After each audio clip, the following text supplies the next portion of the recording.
Hello hi అండి, నమస్తే. నా పేరు వెంకట్. Welcome back. మా ఊరు సోది సుత్తి లేకుండా మంచి మాటలు కొన్ని, నిజాలు మరిన్ని. ఫస్ట్ ఆఫ్ ఆల్ మంచి మాటలకు వెళ్దామండి. ఒక స్త్రీ జీవితం బంగారం అవ్వాలి అంటే చెయ్యి పట్టినవాడు బంగారం లాంటి ప్రేమను చూపించాలి. బాగున్నాను అని చెప్పినంత తేలికగా బాగున్నాను అని అందరూ చెప్పలేరు. మనమే కొన్ని అర్థం చేసుకోవాలి. మనమంటే నచ్చిన వాళ్ళకి మనం చూపించే ప్రేమ కూడా ఒక తలనొప్పిలాగానే అనిపిస్తుంది, కాదంటారా? ఈ లోకంలో అతిపెద్ద ద్రోహం ఏమిటో తెలుసా? ఒకరిపై అబద్ధపు ప్రేమను చూపి అదే నిజమైన ప్రేమ అని నమ్మించి మోసం చేయడమే. ఒకరు నీకు నచ్చారని నీ బలహీనతలని ఎప్పుడూ కూడా విప్పి చెప్పకు. ఏదో ఒకరోజు వాటితోనే నిన్ను తప్పక ఆడుకుంటారు. గుర్తుంచుకోండి. మిమ్మల్ని కాదు అన్నారని పిచ్చివారిలా మారిపోకండి. కాదు అన్నవారికే పిచ్చి పట్టేలా ఎదిగి చూపించండి. మనసిచ్చిన అమ్మాయికి ప్రాణాలే ఇచ్చేస్తున్నావు, మరి ఆ ప్రాణాన్ని ఇచ్చిన అమ్మకి ఏమిస్తున్నావు? నువ్వు పోతే ఆ అమ్మాయికి మరొకరు దొరుకుతారు, కానీ అమ్మకి మరో కొడుకు దొరకడు. ప్రాణం కోరుకునే ప్రేమ కన్నా ప్రాణం పోసిన ప్రేమే గొప్పది. గుర్తుంచుకో. ఎవరి నుండి ఏమీ ఆశించవద్దు అని అనుకుంటూ ఉంటాం, కానీ మనం ఎక్కువగా ఇష్టపడిన వాళ్ళ నుండి మనకు తెలియకుండానే ఎంతో కొంత ఆశిస్తూ ఉంటాం, కాదంటారా? నిన్ను దూరం చేసుకున్న వాళ్ళ కోసం అస్సలు బాధపడవద్దు. ఎందుకంటే ఆ బాధపడాల్సింది నువ్వు కాదు, నిన్ను వదులుకున్న వాళ్ళు. గుర్తుంచుకో. ఈ ప్రపంచంలో చాలామంది జీవితాల్లో సంతోషంగా జీవిస్తున్నారు అన్నదానికంటే సర్దుకుపోతూ జీవిస్తున్నారు అన్నమాటే 100% నిజం, కాదంటారా?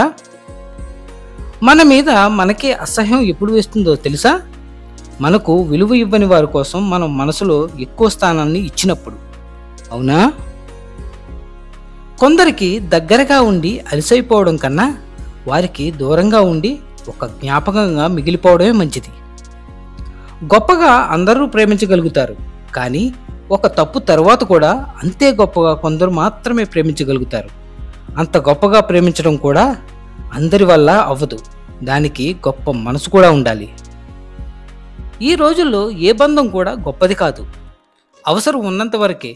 ఏ బంధమైనా బంధుత్వం అయినా వాళ్ళ అవసరం తీరిపోయాక మనతో బంధుత్వం కూడా భారంగా మారిపోతుంది. మనం ఇష్టపడే వాళ్ళకి బ్రతకాలనే ఆశ పుట్టించే మనుషుల కన్నా బ్రతుకు మీద ఆశ చంపి జీవితం మీద విరక్తి పుట్టించే మనుషులే ఎక్కువైపోతూ ఉంటారు. మన అనుకునే వాళ్ళు మనతో ఎల్లప్పుడూ ఒకేలా ఉంటారనుకోవడం మన తప్పే.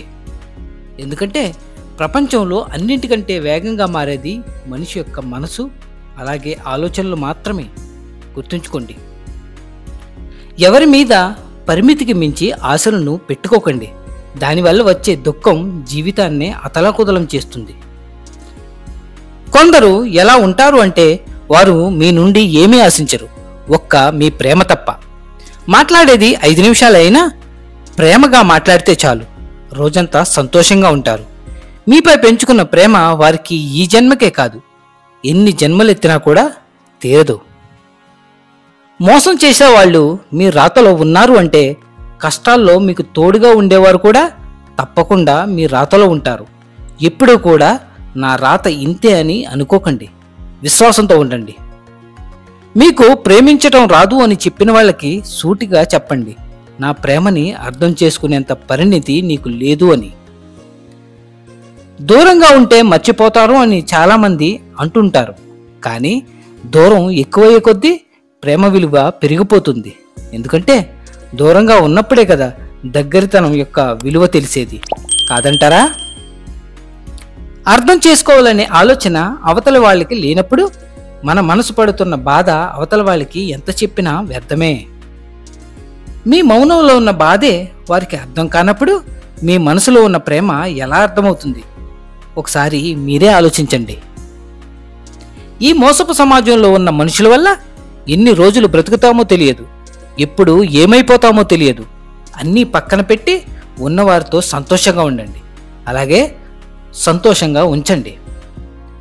ఒకరిని మీరు ఎంత బాధ పెట్టినా కూడా అన్నీ మర్చిపోయి మళ్ళీ మీ దగ్గరకు వస్తున్నారు అంటే ఎవరు దొరకరు అని కాదు, ఎవరికి ఇవ్వలేని స్థానాన్ని వాళ్ళ మనసులో మీకు ఇచ్చారు అని అర్థం.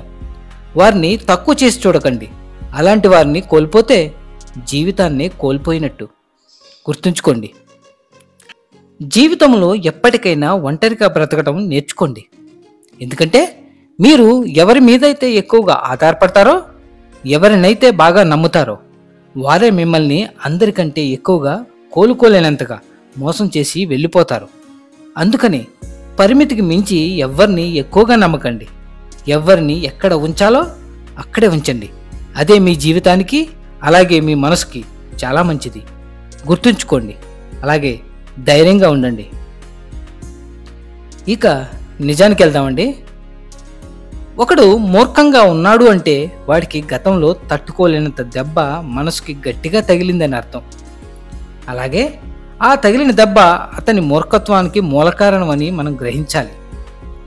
ఏదేమైనా సర్వే జన సుఖినో భవంతు.